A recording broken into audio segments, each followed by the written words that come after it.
La commune de Bassins et le centre hospitalier spécialisé de la Savoie ont décidé de mutualiser leur médiathèque.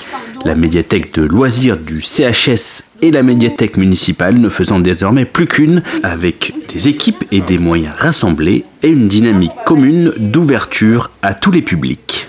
D'ouvrir les créneaux d'ouverture des médiathèques au public, d'ouvrir et de mélanger les publics et du coup d'avoir les deux fonds documentaires des deux médiathèques qui sont assez complémentaires. Donc on a une synergie qui est proposée en la matière. Quand on a fait la rénovation du bâtiment de la ferme de Bressieux, quand on a installé, déménagé la médiathèque ici à la ferme de Bressieux, on s'est rendu compte qu'il y avait une fréquentation des patients du CHS. Donc l'idée a germé de la mutualisation entre les deux structures. Une opération matérialisée pour son inauguration par une déambulation piétonnière originale mise en place par l'artiste Damien Traversaz, pour faire parler les arbres avec des textes écrits par des scolaires et des malades du CHS.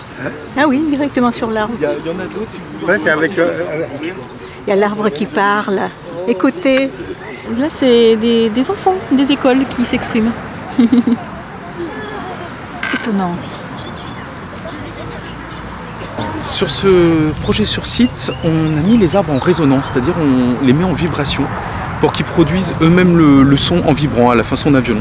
Et là, sur ce projet sur site, vous avez 600 personnes qui ont participé. L'idée, c'était de faire une sorte de carte postale sonore du territoire où chacun a son propre propos et l'ensemble forme un tout cohérent. Donc on a vraiment là un projet de territoire qui a des racines entre les patients du CHS, le collège, les enfants et les usagers des médiathèques. Le projet de mutualisation des médiathèques a pu pleinement compter sur le soutien du département de la Savoie via le Conseil Savoie-Mont-Blanc et via l'investissement de sa direction de la lecture publique Savoie Biblio.